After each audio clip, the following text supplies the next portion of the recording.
CJ on the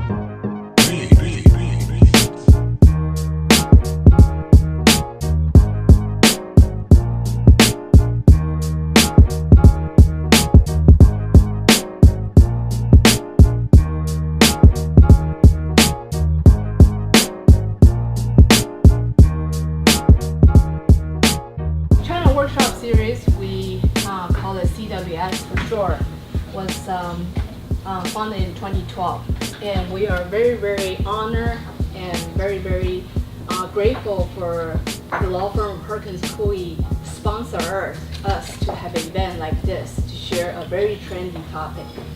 I want to share a little bit about more CWS, what it does. It's an educational facilitator and social platform connecting Chinese American legal and business professionals.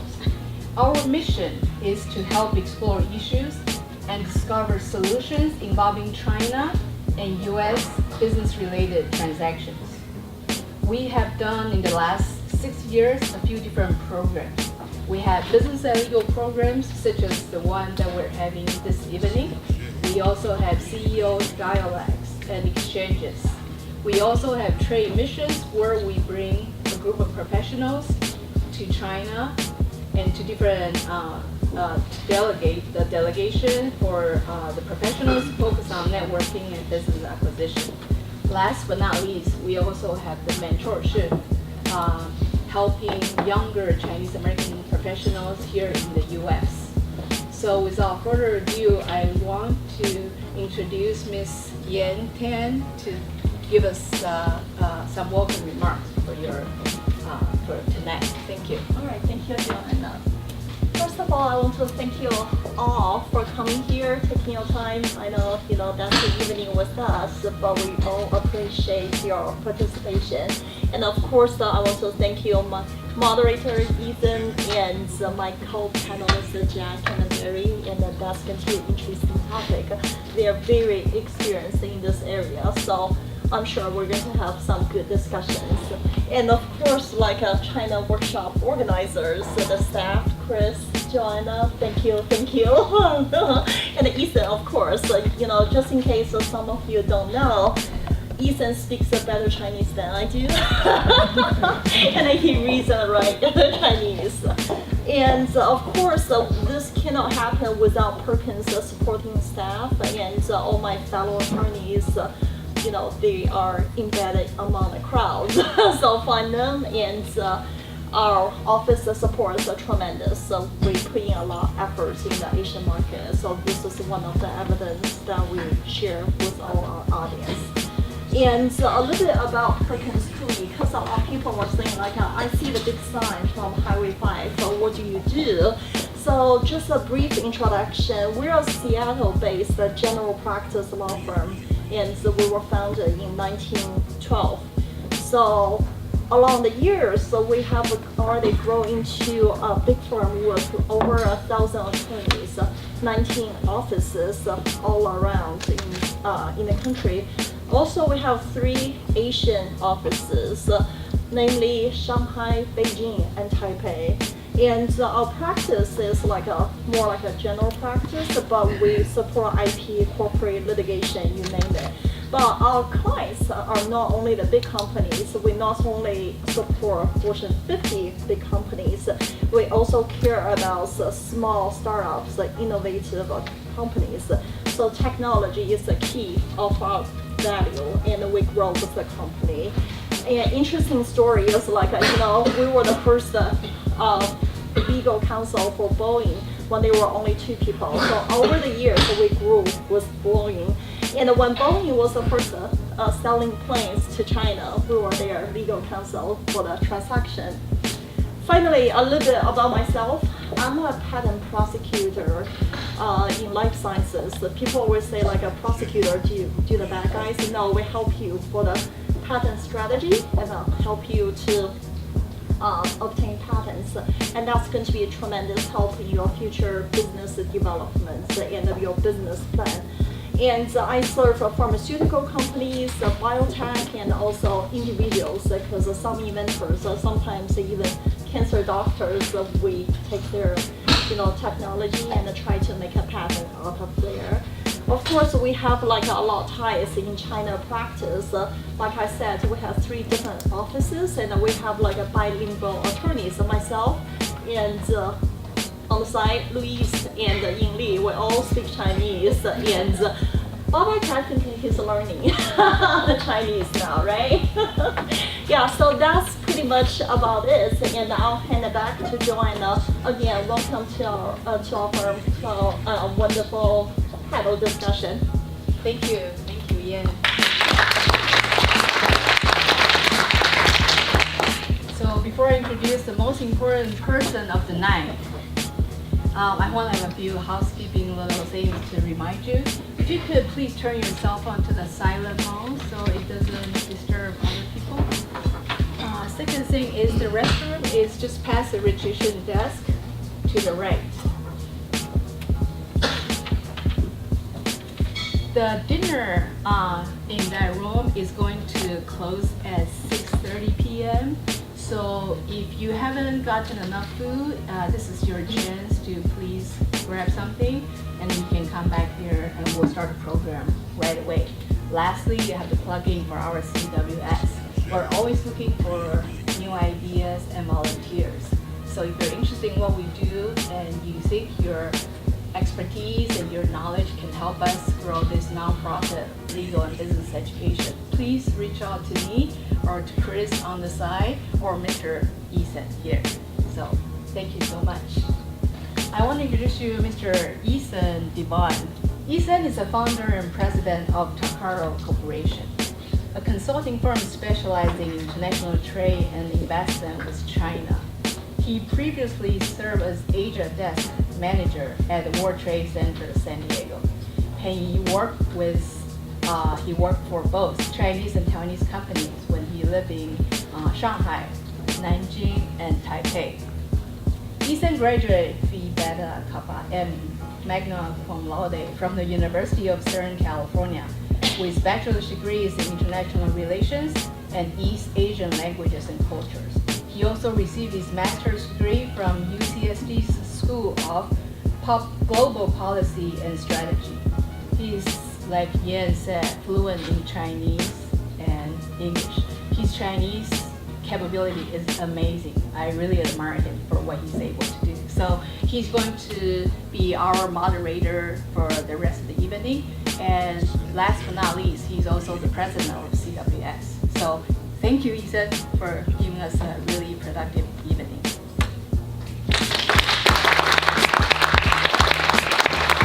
Thank you, Joanna, for a great introduction, although way too exaggerated, I think, on my Chinese speaking ability.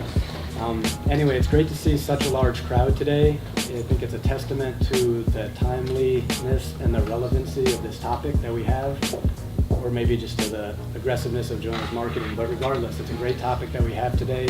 We're super excited to have so many of you here with us today. So the objective for today's panel is really to share some of the thinking behind the current U.S. and Chinese tensions, and to explore and analyze how those affect our professional lives as well as the trajectories of the world's two biggest economies. So after the panel discussion, we'll open it to the floor for a general Q&A, but we want to encourage you that during the panel, if you have questions, feel free to raise your hand. We want you to participate. We want this to be a discussion, a back and forth. So if you do ask a question, we ask that you first introduce yourself and also tell us a little bit about what you or your company does. So we have a little bit of background knowledge. Without further ado, I'm going to introduce our panelists. So first, immediately to my left is Yang Tang. So Yang is actually an attorney at Perkins Coie's International Intellectual Property Practice, where she specializes in biotech, life sciences, pharmaceutical, chemistry, and the medical devices industries.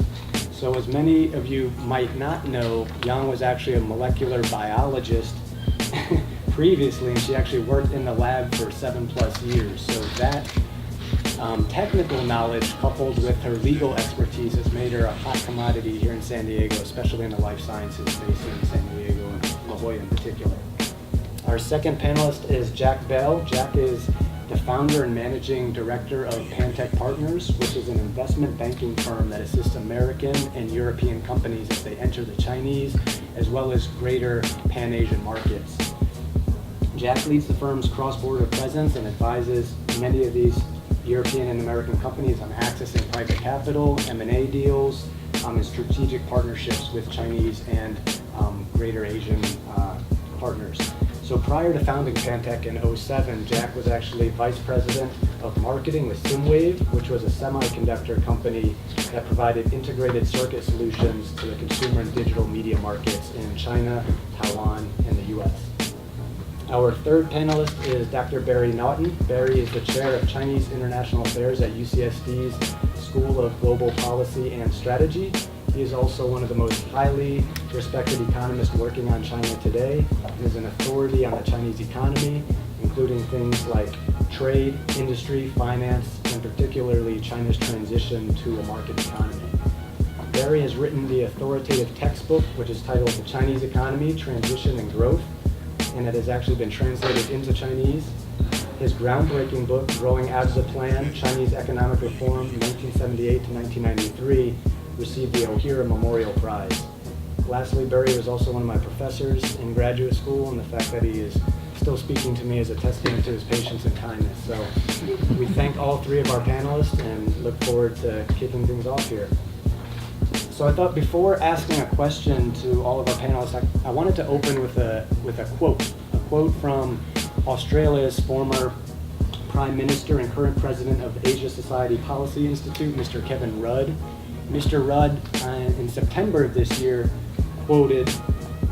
he said, quote, "In 2008, U.S.-China relations have entered a period of profound strategic drift, a pivotal moment in the transition from cooperation to competition.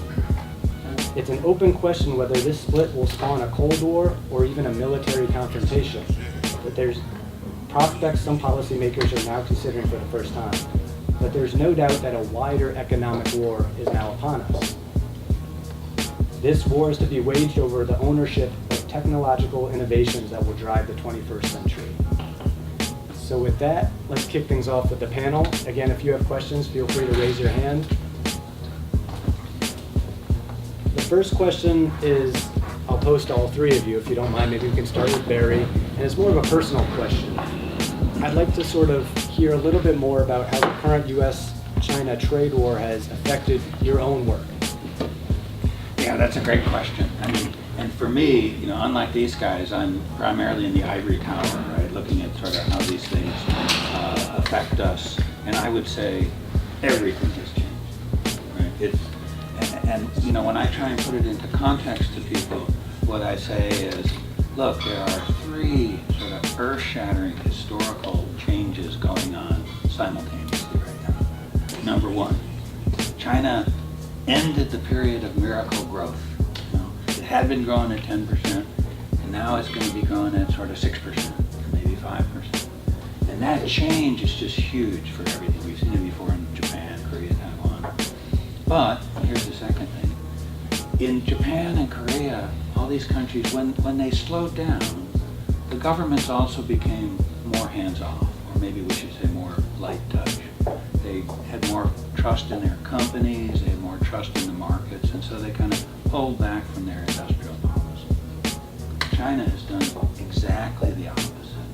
As the economy has slowed, the Chinese government has accelerated its intervention in the economy with an increasingly important industrial policy designed to, as Ethan said, achieve mastery of a new round of technology in the coming decades. And of course, that's been accompanied by a much stronger political assertiveness by Xi Jinping, who has greatly emphasized the Communist Party, top-down control, and nationalism. So that's already two enormous things that would be enough to, have me back on my heels. But of course, the third thing is the Trump administration, partly in reaction to these changes, but partly for its own reasons, has now declared open season for competition. It's not quite war yet. We're certainly moving in that direction, but obviously there's still actually more cooperative transactions than there are hostile transactions. But those three huge changes just means that the world that I look at is completely different Yeah, I have a similar perspective, although in our business, my firm, we advise primarily American companies in the high-tech sector on doing business in China, as Ethan mentioned, specific to M&A, IP licensing, and other transactions. And our main value is helping our American clients do business in the Chinese environment in a way that's profitable and you don't lose your intellectual property shirt, quote unquote, in the process of the business activity that you're engaging in China. So, like Barry said, over the past 12 months, I would say, even in the past 90 days, actually, everything has changed, and the rapidity of the change is just mind-numbing. There's so much going on a daily basis and on a weekly basis for American companies or European companies that are transacting business in China that it's almost a information overload. So part of our role has been to crystallize all of this activity and to translate it into solid, good advice to our clients to basically deal with the situation on the ground in China.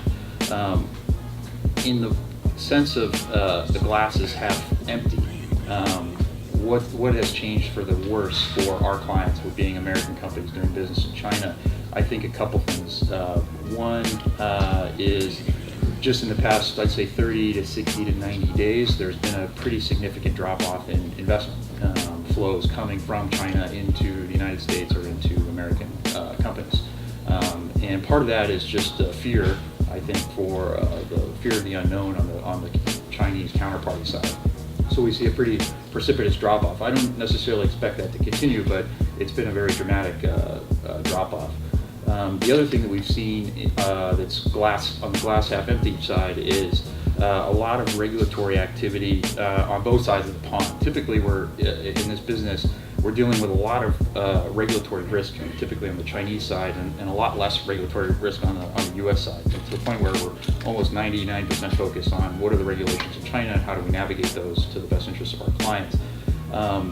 And to Barry's point, there's a lot of regulatory changes that are happening right now on the American side, so that the risk profile now for doing a cross-border U.S.-China deal is not just the regulatory risk that we normally would have in China, but now it's also the regulatory risk that we have from our home base and on the American side of the ocean, if you will.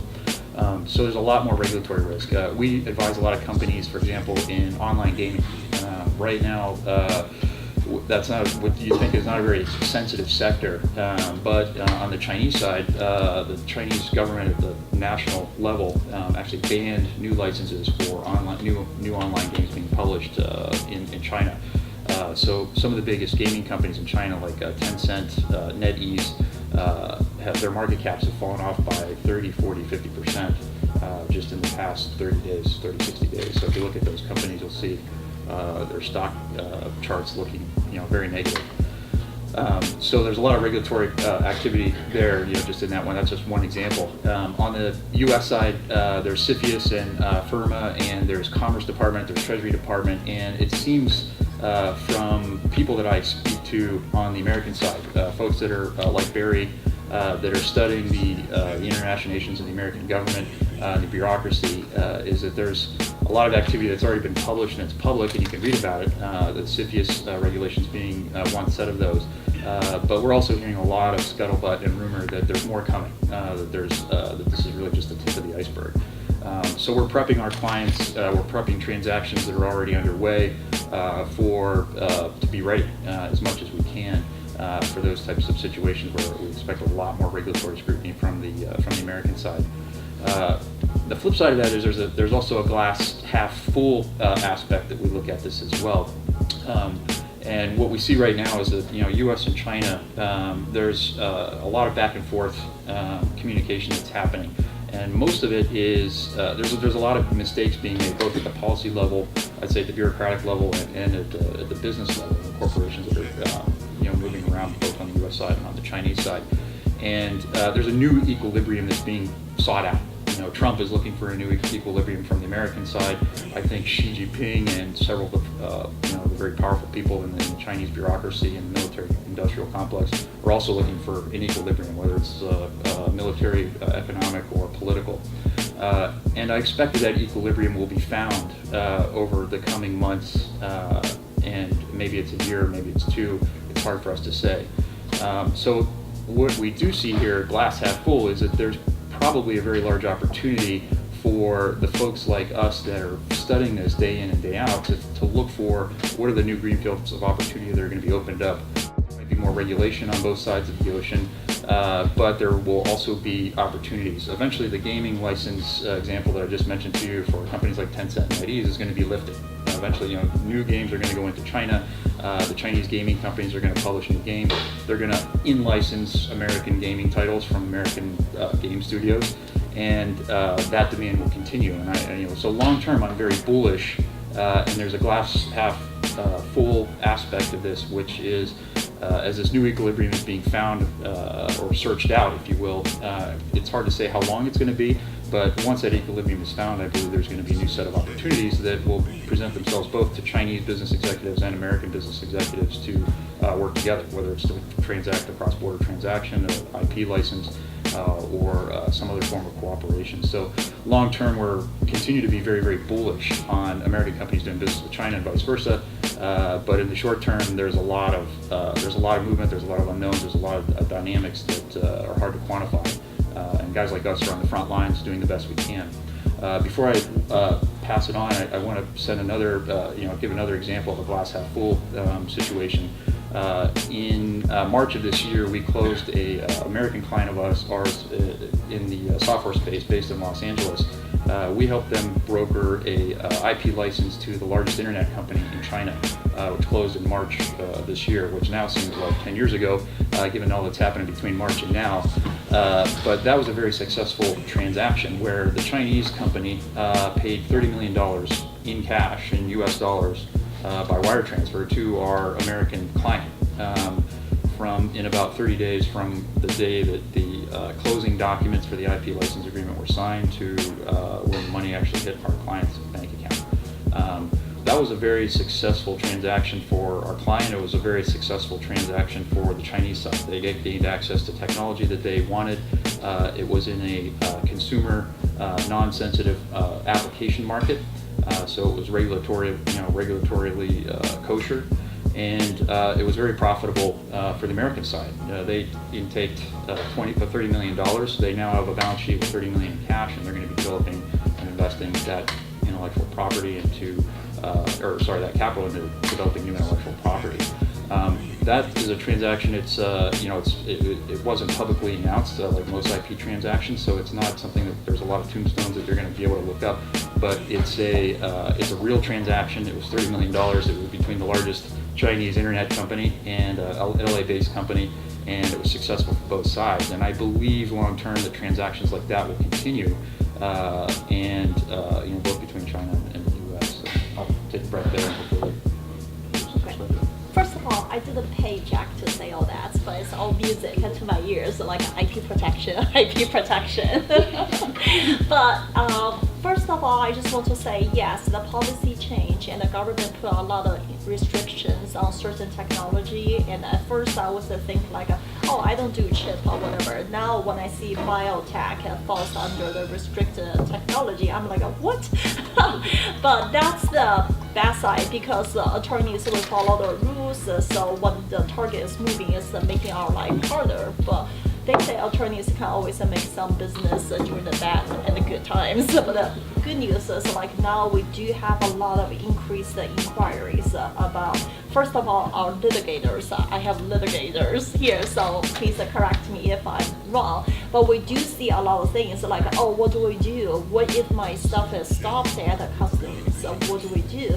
And the next thing, I do agree with Jack, because eventually I think when our balance is reached, we are going to have a better IP protection in China, and that's going to, affect the whole IP-related transactions, the technology transfer. So in the long term, I feel, in the future it's going to get better, and IP protection is going to be the key issue in the near future. Great, thank you. So the next question I want to kind of trouble Barry to give us a little bit of an economics 101 question or answer, because I think this is going to give us a better foundation for trying to understand what exactly this trade war is all about, right? So I think if you ask a lot of US pundits, they would agree that there are legitimate systemic imbalances and maybe some unfair practices that have allowed China to kind of gain a leg up in as it's opened up and reformed, right? So with that being said, tariffs, for example, which seems to be the real buzzword here, seems to be a very imperfect tool to help combat these systemic imbalances in some of these practices. So in your opinion, is tariffs a good tool for that, or is that something that just hurts the consumer at the end of the day? Well, it's not a good tool, but it's probably the best tool that the Trump administration has, right? I mean, and so in interpreting it as a tool in this trade war, whatever you want to call it, the thing that's hardest for us on the outside is to figure out exactly what the strategy of the Trump administration is and how effectively they've planned this. And the problem is we've got different voices. And of course the decider obviously is Donald Trump. And the things he says don't really make that much sense. But there are people in the Trump administration, and in particular Robert Lighthizer, the U.S. Trade Representative, who clearly has a well thought out strategy of what he's trying to achieve. And basically what he's trying to do, and he's on record on this, so this is not a secret, but essentially what he's trying to do is drive a bigger wedge between the Chinese economy and the U.S. economy. For Lighthizer, this is not a short-term, well, I'm going to hit you over the head and then either you give me what I want or I hit you again. This is a wedge.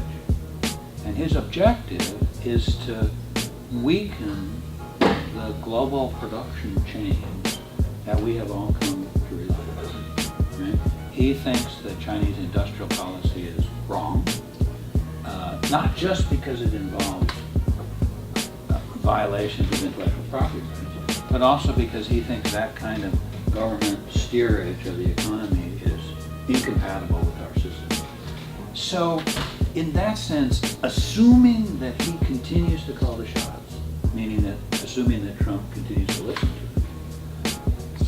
him, it's not a first best world, but it's not a crazy set of choices that they're trying to make. I just hope they've thought carefully about what the next 2 or 3 moves are down the line, because I'm not so sure about that.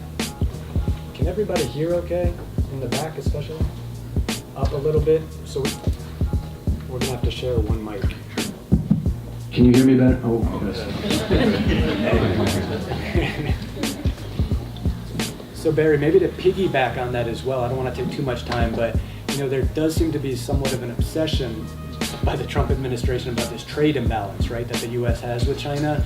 And if you look at the trade imbalance, and I think it totaled about $35 billion in 2017 for goods, there was actually a trade surplus with regards to the U.S. in terms of services with China. So obviously the U.S. ran a huge trade deficit with China with regards to goods, but in terms of services, there was actually a surplus. So when you look at sort of economic prosperity and the economic health of both of these countries, is this trade deficit that the U.S. runs with China, is that a big deal? How accurate of an indicator is that? It's clearly a wrong indicator. I mean, it's interesting because it's a big number, but if you were trying to do a balance, sort of total well-being, you'd want to add to that the sales by American company subsidiaries in China, which are more than $200 billion a year, and the profits that a company like, for instance, Apple makes by, the portion of their profits that they make by being able to carry out certain things in China. And remember, a lot of that trade deficit is incurred by products that American companies are making and importing. So, economists hate bilateral trade deficits anyway. We think it's meaningless. But this one is even more meaningless than other ones. So if we were talking about trade deficits, then it would be easy. Then the Trump administration is wrong and this wouldn't make any sense. But we're not, really.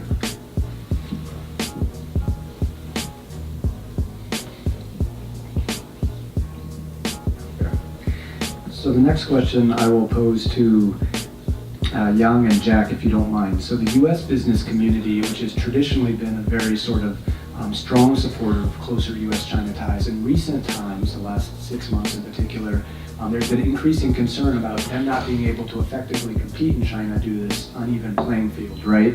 And so, in particular, they're worried about the Chinese state devoting massive amounts of resources, also through intellectual property theft and industrial espionage. I mean, these are real things that are going on. So, from a U.S. business perspective, how do U.S. companies better compete on that type of playing field? Sure. So, I've been doing this for advising American companies in China for about 15 years, and kind of consider myself living proof of both, the ability for American companies to really fall flat on their face in China and lose everything that they've, are trying to do. I've seen it happen time and time again. On the flip side, I've also seen American companies be very, very successful in China. And a lot of it comes down to the people, really, that are involved. The qualifications of the people, the cultural understandings of the people that are running the operations or spearheading the operations, whether they're running it from here or they're based in China. A lot of times when we take on clients, we spend a lot of time just looking at the people that are involved, as aside from the technology and the products. Are these people really capable of going into a place like China, where the rules of the game, no matter how you look at it, whether they're fair or unfair, the rules are very, very different than the rules are here in the United States. And you can whine and cry about it all you want. The rules are the rules, and China is China. You're as a small company or a medium-sized American company, you're not going to change the rules. So you have to adapt. You have to localize yourself. You have to hire the right people. You have to understand what you're getting yourself into. You have to know what you don't know. A lot of clients hire firms like us or law firms that have offices and people on the ground in China and speak the language and have been doing business in China for 10, 15, 20 years.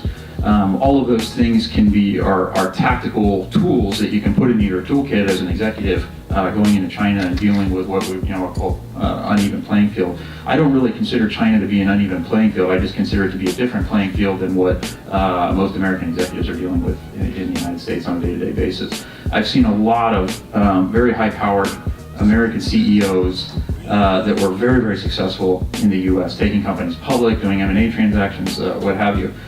They land in China and they lose everything.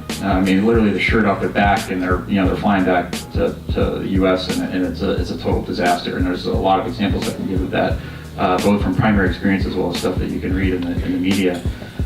So it can be a very humbling environment, but like I said, we don't consider it an unfair playing field. We just consider it's a different set of rules.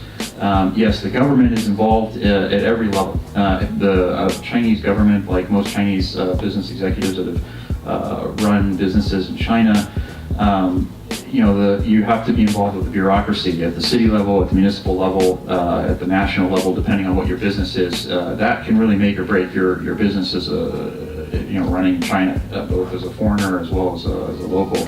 And that here in the United States, I have clients that they don't even know who the mayor of their city is. So it's there's not very much interaction. It's like I said, it's just a different mode of thought. It's a different mode of operation. It's a different mode of forming strategy and tactics and how to deal with your business. A lot of the negative stories you read in the press about intellectual property theft that you read in the Wall Street Journal or the New York Times or what have you, a lot of those are the result of what I would not necessarily consider malignant or malicious intention on the Chinese side of actually coming in and stealing technology.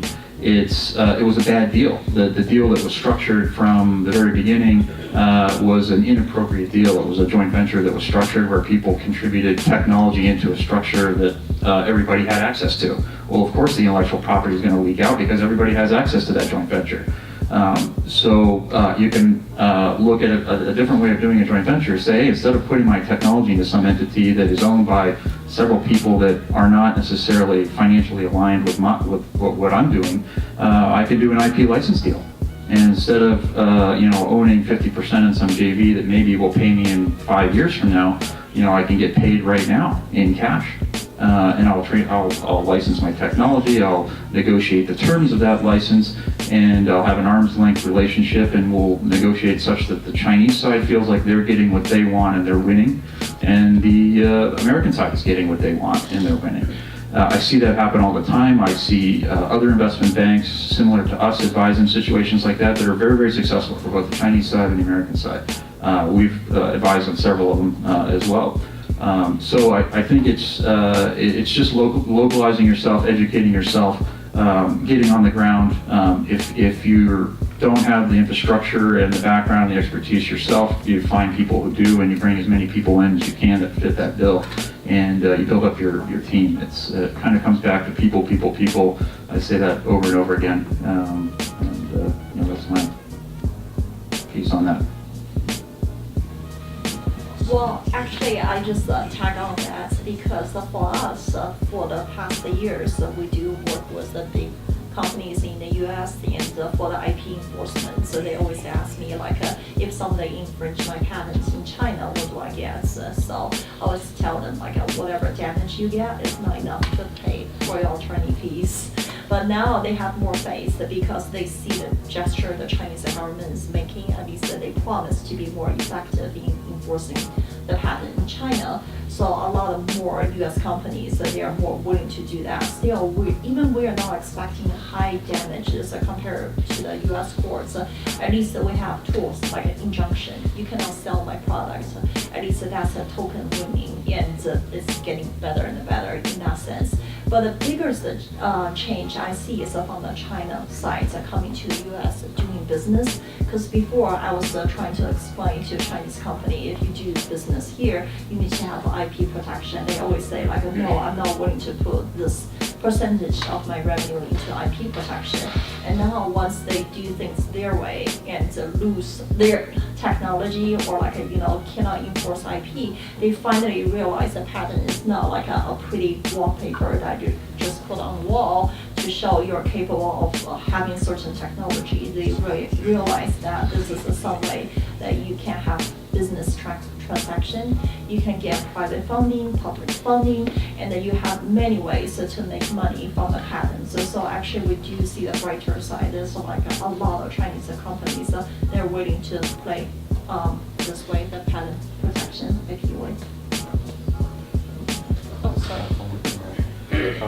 One more thing to add, this is kind of more just another tactical example, is a lot of the deals that we advise on and also deals that we see some of our competitors advising on that are successful, both for the Chinese side and for the American side, typically are more and more being done with Chinese companies that are publicly listed in the U.S. Stock market, whether it's on the New York Stock Exchange or NASDAQ. And there's a big difference in when you're going into China, again, if you're a foreign company coming into China and you're looking at all the universe of partners that you could do a deal with, if there's U.S. listed companies in that mix, we usually prioritize those guys to the top of the list immediately because there's a very big difference in the governance of those Chinese companies now that are U.S. listed versus the ones that are locally listed or just private.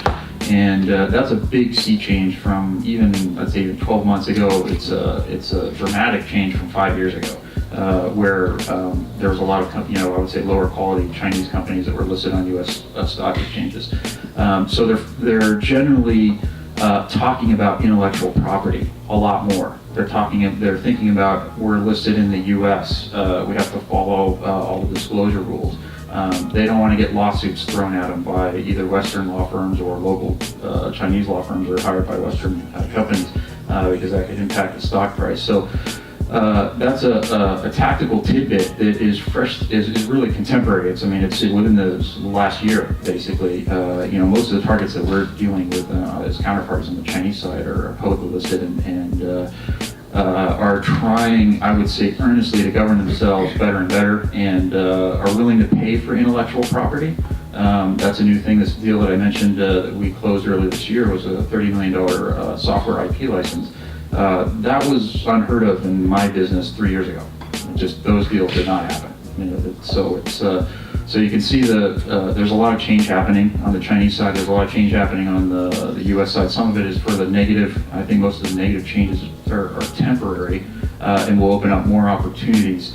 And I think a lot of the other changes that are happening, both from a corporate governance perspective, respect for intellectual property on both sides, is actually increasing and will continue to increase, which bodes well for those that are developing intellectual property, both like the Chinese companies and American companies. I mean, this is probably a question for Barry. He can answer better than I can, but I follow the politics on the American side just as really as as an interest to develop advice that we're providing to our American clients that are operating in China. There's a couple folks on the American side that we watch very closely. One is Robert Lighthizer that Barry mentioned, who I would say is probably the sharpest tool in the shed in the administration. There's a couple other folks. There's a fellow by the name of Matthew Pottinger, who is basically runs national security for Asia, with a focus on Asia. He's also a very intelligent guy. He's not a business guy. He's ex-military, and he lived in Beijing as the Beijing editor for the Wall Street Journal for some period of time.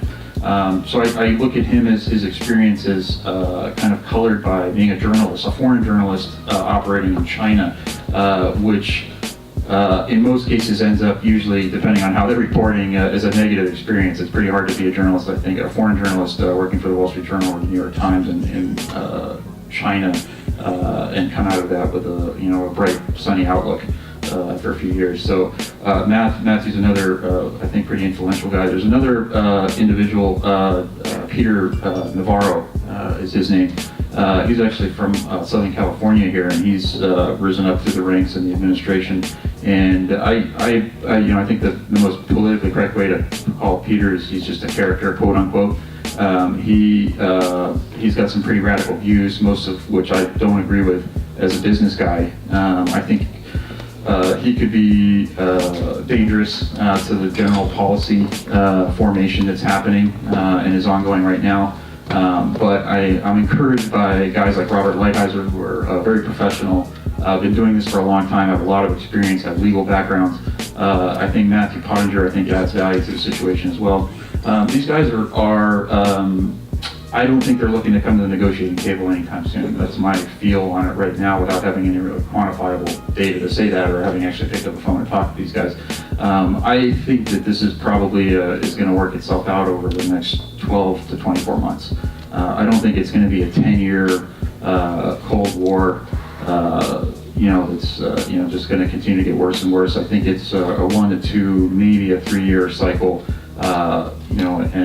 The administration, the Trump administration, as well as all these people that I just mentioned, those jobs are temporary. At best case, those guys will be in their jobs for 3-4 years, and they'll bestow, generate some policy, bestow that policy onto the next administration, and I expect that things will start to smooth out after we get over this rough patch.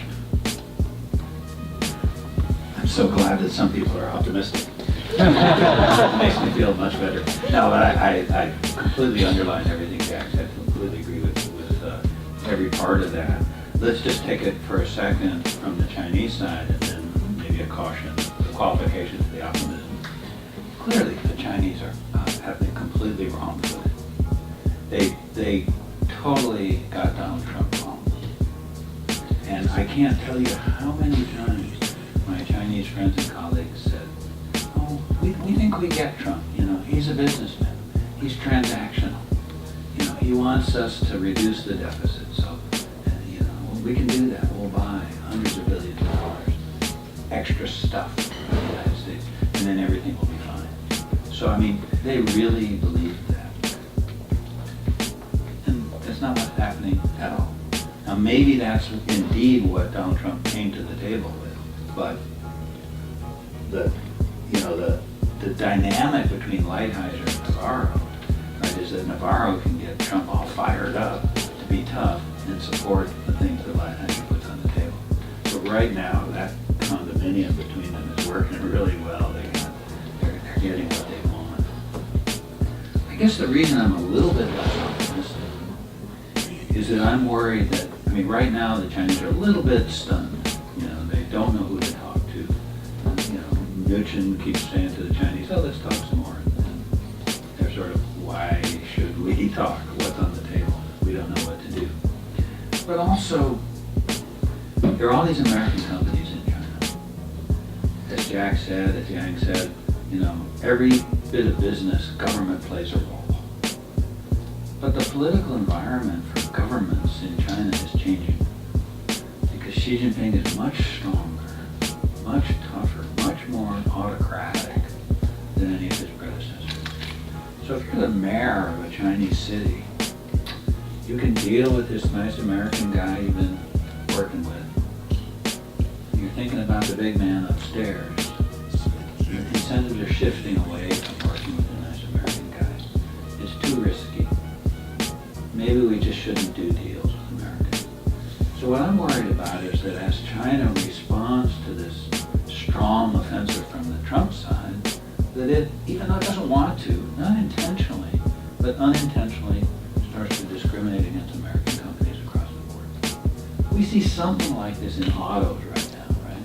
The Germans are great, the Americans are bad. Is that Chinese policy? No, not really. But there is a penalty tariff on American autos.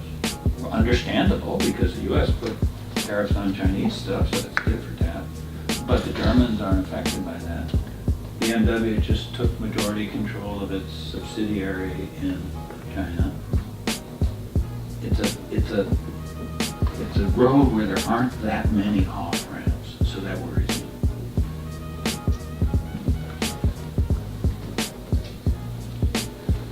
That leads me to my next question, which is, you all have a lot of colleagues and friends in China. What are you hearing from them on the ground with regards to how they view this current conflict?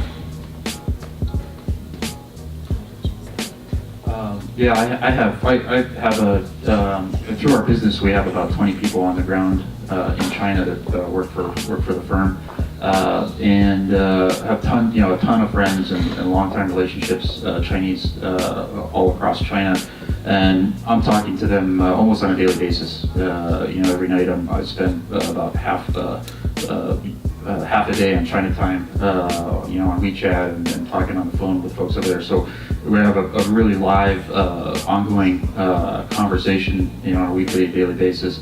I think my perspective as a foreign guy doing business in China is that the majority of the Chinese people that work for us and the people that we're doing business with, and then the friends and colleagues, are that they want to make money, just like Americans do. And they want to provide for their families, they want to send their kids to good schools, they want to have insurance for the future, and I think that's a common thread that I see everywhere. A lot of the Chinese that I deal with don't really care about the political. The political stuff is noise at some level for a lot of folks that I deal with, and they just want to do business. They want to do deals.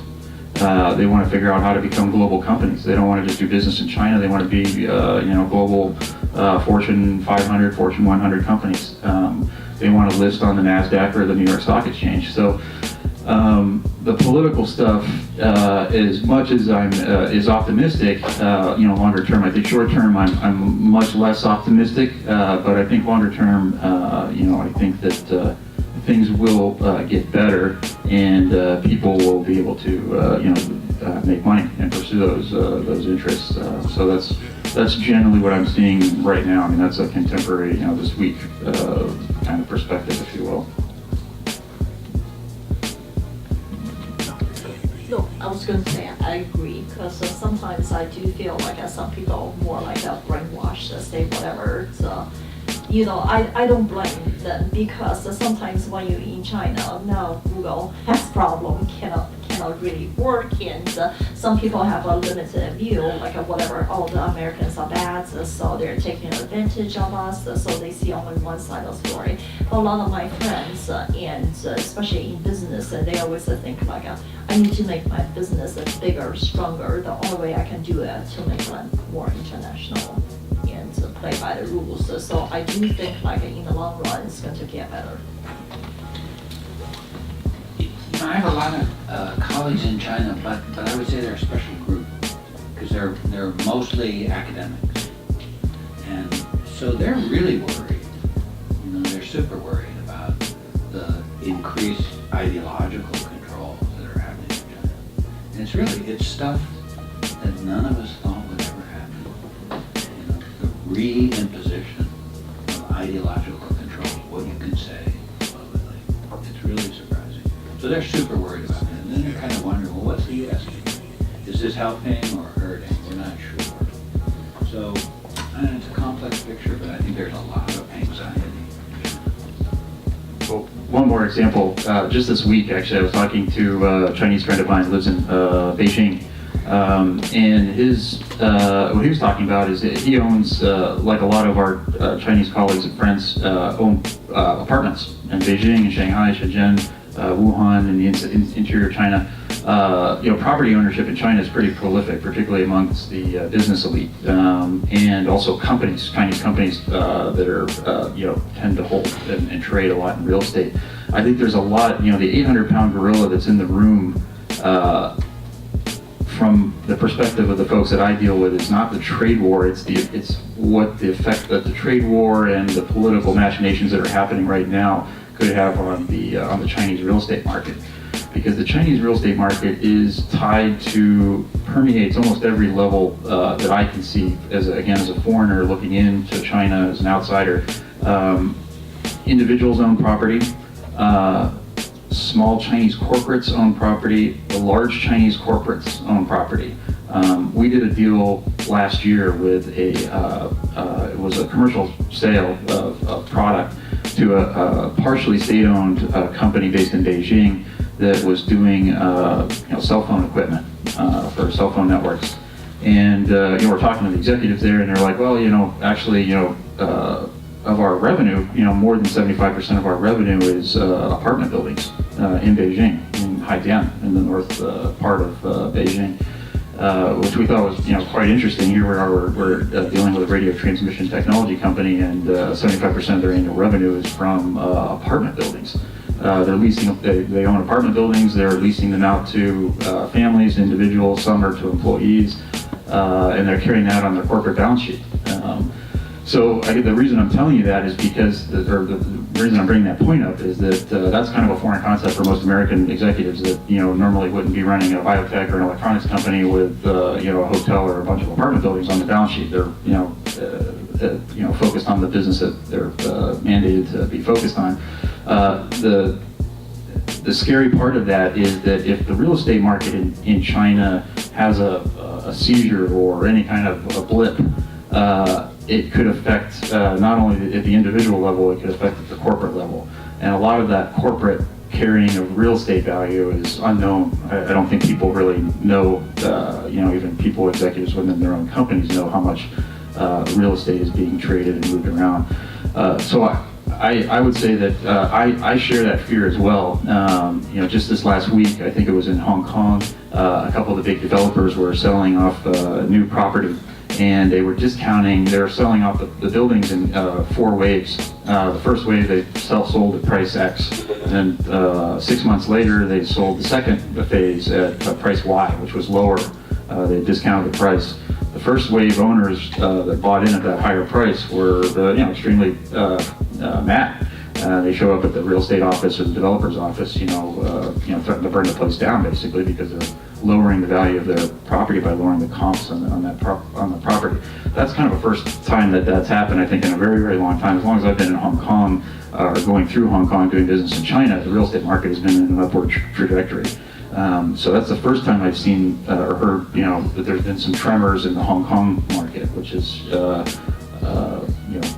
so anyway, I just want to bring up that point that the real estate market is not a lot of people are talking about it. I don't think a lot of people really understand how much exposure Chinese society as a whole has to their own real estate market and how fragile that is. So that's another point. Really well. So let me add one sentence to that. Just in both China and the United States, we haven't really started to feel the pain from these measures yet. And so it's hard to know what's going to happen because as people start to realize, oh wait, this is really going to affect my interests in a negative way, then the landscape will change, and it's really hard to predict how that will happen. Those are great points. Jack, you mentioned, a lot of the colleagues and friends that you have in China, they're interested in making money, and these political machinations that are happening, they influence this, but it's interesting because, and this might be a better question for the audience in particular actually, is that are you hearing from your Chinese friends and colleagues that it's harder to do business in China? Is it harder to step out and go abroad and set up these international entities, or to get money out of China, for example? That's a common thing that we're always hearing. So a lot of this political crackdown, or this increasing ideological control that is being exercised by Beijing, does it trickle down, and is it influencing the ability of Chinese companies to step out of China and do international business? Have you found that? I tend to see kind of the mood goes like this over time. Maybe in a given year, you'll see the mood kind of go down and up, and that affects a lot of that mood is driven by the tone of the guidance that's being given by the government, whether it's the local city government or the national government, or the messaging that's being put into the Chinese media in Chinese language. I think that affects a lot of what people, the decisions that folks are making over there on the Chinese side, and that can change from month to month. So it really just depends on what's being talked about in the media. If you pick up the English Chinese media, which is government-owned, People Daily or China Daily is another one. You can read that in English, and you can also kind of get a feel, although there's a lot of lost in translation, from the Chinese version to the English version. You can still, if you read it every, once every a couple times a week, or a couple times a month, you'll see that the mood kind of shifts and what they're talking about and what the article titles are. That affects mood, and that affects investment. I think in decisions that are being made by Chinese companies if they're coming here or investing in our clients or doing deals with our clients. I don't know if that necessarily answers the question, but it changes, month to month, and we just follow it as closely as we can.